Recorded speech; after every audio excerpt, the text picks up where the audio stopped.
കൽഹാരോൽപ്പല കുമുദാംബുജ രക്തോൽപ്പല ഫുല്ല പുഷ്പേന്ദീവര ശോഭിത മത്സ്യജലം. ഒരിക്കൽ രാമായണം വായിച്ചപ്പം ആരണ്യകാണ്ഡത്തിലാണ്, മഹാരണ്യപ്രവേശത്തിലെ ഒരു വർണ്ണനയാണ്.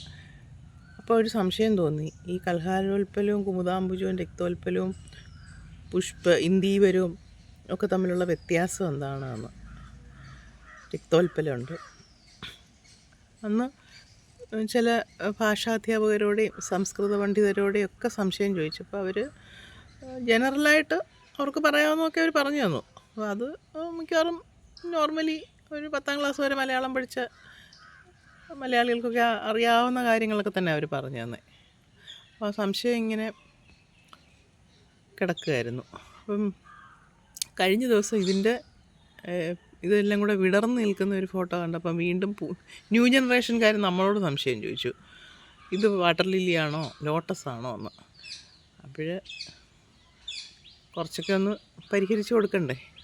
എന്നാൽ പിന്നെ കുറച്ച് കാര്യങ്ങൾ ജനറലായിട്ടൊന്ന് പറയാമെന്ന് വെച്ചു. അത്യാവശ്യം ഇത് കണ്ടില്ലേ, ഇതിൻ്റെ ഇലകൾ കണ്ടില്ലേ?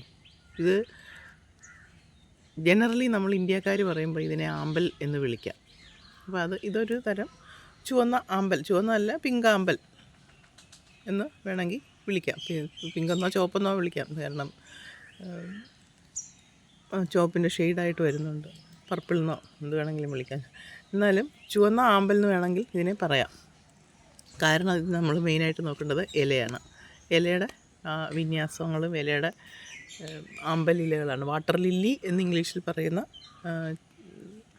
ആ ചെടിയുടെ ഇലകളാണ് ജനറലായിട്ടുള്ളത്. പക്ഷേ ഇത് നമ്മുടെ ഇന്ത്യൻ സംസ്കാരത്തിൽ കുമുദ എന്ന് വിളിക്കുന്നത് ആമ്പലിനെയാണ്, വെളുത്ത ആമ്പൽ. കൽഹാരം എന്താണെന്ന് ചോദിച്ചാൽ താമരയാണെന്നും ആമ്പലാണെന്നും പറയാം. കൽഹാരത്തിനെ നമുക്ക് വിശേഷിപ്പിക്കാവുന്നത്, പുതിയ തലമുറയോട് പറഞ്ഞു കൊടുക്കാൻ പറ്റുന്നത്, ഒരു fragrant white or pink water lily എന്നാണ്. പക്ഷേ കൽഹാരം താമരയായിട്ടാണ് നമ്മൾ കവികളൊക്കെ ഉപയോഗിക്കുന്നത്. ഇനിയും ജനറലി ഇതിനെ അങ്ങ് ആമ്പൽ എന്ന് വിളിക്കാവുന്നതിൻ്റെ കാര്യം ഞാൻ പറഞ്ഞല്ലോ. ഇലകളാണ്. ഈ ഇലകൾ ഇങ്ങനെയാണെങ്കിൽ ഇതിനെ ആമ്പൽ എന്ന് തന്നെ വിളിക്കാം. ഇനിയും താമര കാണിച്ചു തരാം. താമര എന്ന് നമ്മൾ ഇന്ത്യക്കാർക്ക് അത്യാവശ്യം പൊതുവായിട്ട് പറയാൻ പറ്റുന്ന ഒരു ലക്ഷണം, ആ ചെടി താമരയാണെങ്കിൽ ഇല കണ്ടോ, ആമ്പലിൻ്റെയും താമരേൻ്റെയും ഇലകൾ തമ്മിലുള്ള വ്യത്യാസം.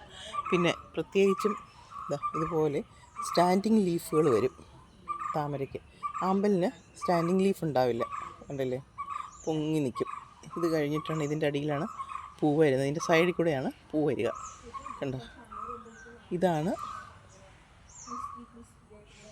താമര. താമരയിൽ ചുവപ്പും വെള്ളയും ഇനങ്ങളാണ് പൊതുവായിട്ടുള്ളത്. മഞ്ഞ ടിൻ്റുള്ളതുണ്ട്,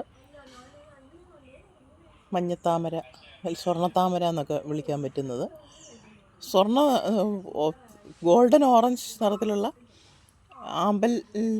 ആമ്പലും ഉണ്ട്, അതിനെയും സ്വർണ്ണത്താമര എന്ന് വിളിച്ച് കേൾക്കുന്നു ആളുകൾ. അപ്പോൾ ഇതിൻ്റെ പ്രധാന വ്യത്യാസം എന്ന് പറയുന്നത് ഇതാണ്.